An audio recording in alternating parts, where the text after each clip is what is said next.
Hi hello வணக்கம்.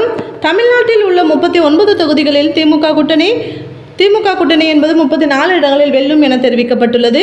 இதில் திமுக 29 இடங்களிலும் எளிதாக வெற்றி பெறும் எனவும் 5 தொகுதிகளில் கடும் போட்டிக்கு இடையே வெற்றி பெறலாம் எனவும் தெரிவிக்கப்பட்டு உள்ளது. இந்நிலையில்தான் திமுக மற்றும் அதன் கூட்டணி வேட்பாளர்கள் எளிதாக வெற்றி பெறும் 29 தொகுதிகள் என்னென்ன என்பது பற்றி இங்கு பார்க்கலாம்.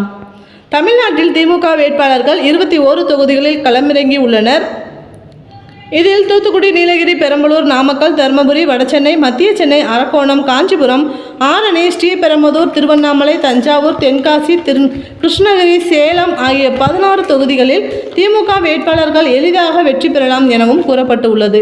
மேலும் தமிழ்நாட்டில் காங்கிரஸ் கட்சிக்கு 9 தொகுதிகள், புதுச்சேரியை சேர்த்தால் 10 தொகுதி வழங்கப்பட்டுள்ளது. இதில் விருதுநகர், கடலூர், கரூர், திருவள்ளூர், மயிலாடுதுறை, சிவகங்கை, கன்னியாகுமரி ஆகிய 7 தொகுதிகளில் காங்கிரஸ் கட்சி எளிதாக வெற்றி பெறும் எனவும் தெரிவிக்கப்பட்டுள்ளது. மேலும் திமுக கூட்டணி விடுதலை சிறுத்தைகள் கட்சிக்கு வழங்கப்பட்டுள்ள சிதம்பரம், விழுப்புரம் தொகுதிகளில் திருமாவளவன், ரவிக்குமார் ஆகியோர் வெற்றி பெறுவார்கள்.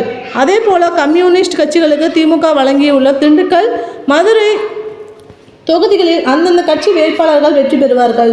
திமுக கூட்டணியில் இந்தியா கம்யூனிஸ்ட் கட்சிக்கு வழங்கப்பட்டுள்ள நாகப்பட்டினம் தொகுதிகளிலும் வேட்பாளர் வி. செல்வராஜ், திருப்பூர் தொகுதிகளில் சுப்பராயன் ஆகியோர் வெற்றி பெறுவார்கள் என தெரிவிக்கப்பட்டுள்ளது.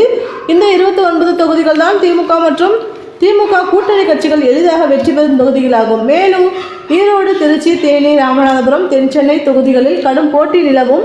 இருப்பினும் இறுதியில் திமுக வெற்றி பெறலாம் எனவும் கணிக்கப்பட்டு உள்ளது. இந்த தொகுதிகளை சேர்த்தால் திமுக 34 இடங்களில் வெல்ல வாய்ப்புள்ளதாக தந்தி டிவி கருத்து கணிப்பில் கூறப்பட்டு உள்ளது.